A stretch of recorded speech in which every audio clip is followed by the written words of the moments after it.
They say Nigerian youths are just making noise online, but it was youths that voted out APC in Osun at Peterside. Peterside said that the Nigerian youths have a great impact on the politics of Nigeria, and since they have gotten interested in voting during the 2023 presidential election, there will be a difference. He also said that the Nigerian youths are not only making noise on social media, as people say. He reminded those who said that Nigerians youths are noisemakers, that it was the same youths that voted out the APC, the ruling party in Osun State. He said that the Nigerian youths felt the heat of the bad government in Nigeria and they have decided to participate by voting out the bad leaders in Nigeria. It was their involvement in politics that made them vote out the ruling party in Osun State. Those who are saying that Nigerian youths are just noisemakers aren't aware of the power of the Nigerian youths. Atodo Peterside said they can keep underestimating the power of the Nigerian youths, but since it happened in the Osun governorship election, that is how it will happen in the presidential election. He said that there will be a different impact in the 2023 presidential election, and it will be the youth that will create the impact.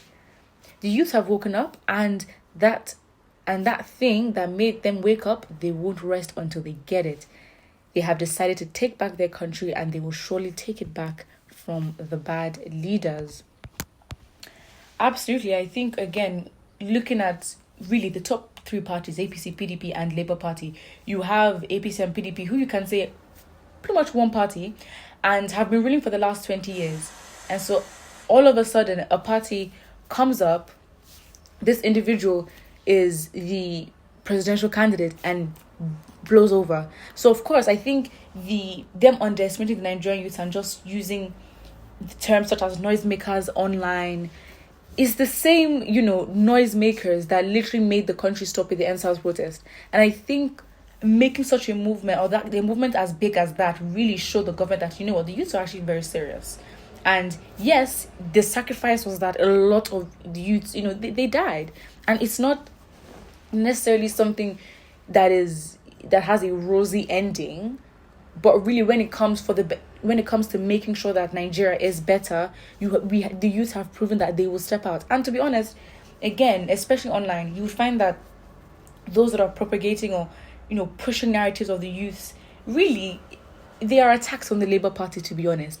But again, attacking the Labour Party, its presidential aspirant and its supporters are narratives that are being pushed by opposition parties to give the idea that these are just problematic individuals. And it's so funny because, I'm not saying the youth, are perfect. These people are raised in a society, and if the society raises them to be a certain kind of way, you cannot be surprised at how they turn out.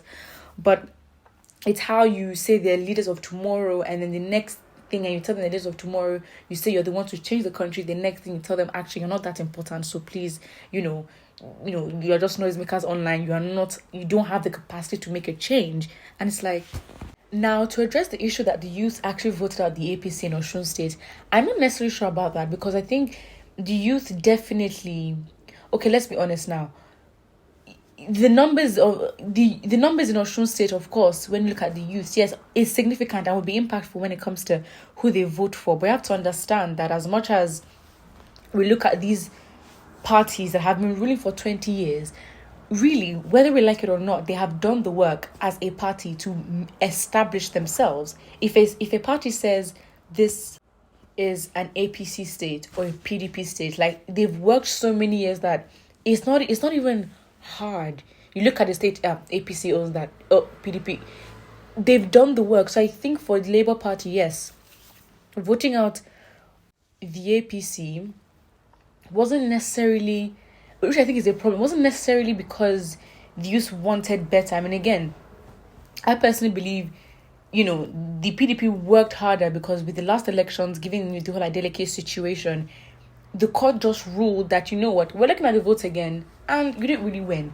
And so, of course, everyone knew that was obviously corrupt. Of course, they gave their reasons, and they gave proof and said these are justifiable reasons for why, your votes will not be counted. And so, for that to have a repeat of itself again would have caused so much problems.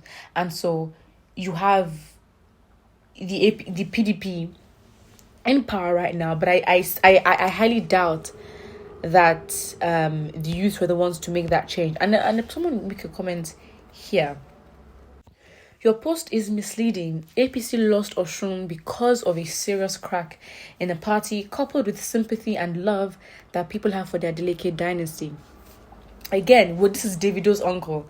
And of course, Davido was pretty much involved, and he was involved last time, but he was, involved in the campaigns, and it wasn't fair, really much. You can say they won. PDP, Adeleke won in 2019. But I think, the rivalry, I think, is something that our mindset should sort of get.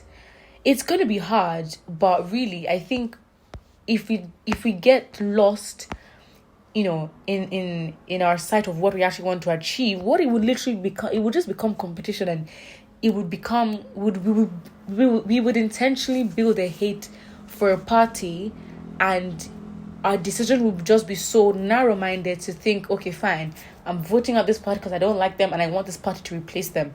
And I think, of course, given the fact that scarcity of choice, I mean, Nigerians have not necessarily had, good choices, and if at best you'd have two choices, to be honest. So Nigerians have been choosing the lesser of two evils over the years. So now you have Nigerians wanting to vote a party out simply because another party deserves to be there. Anyways, I'm just saying that the point of you picking a candidate, as this individual has said, to be honest, the sympathy people have for Adeleke was a huge, factor as to why he got a lot of votes, which I don't believe is right, to be honest. But this is where we have problems, because we become too sentimental, and again, I guess it's a pattern of thinking, because we can clearly see the failures in our society and the failures in our country. So one would assume that as a people, you would decide what is best and say, great, this is what we're going to do.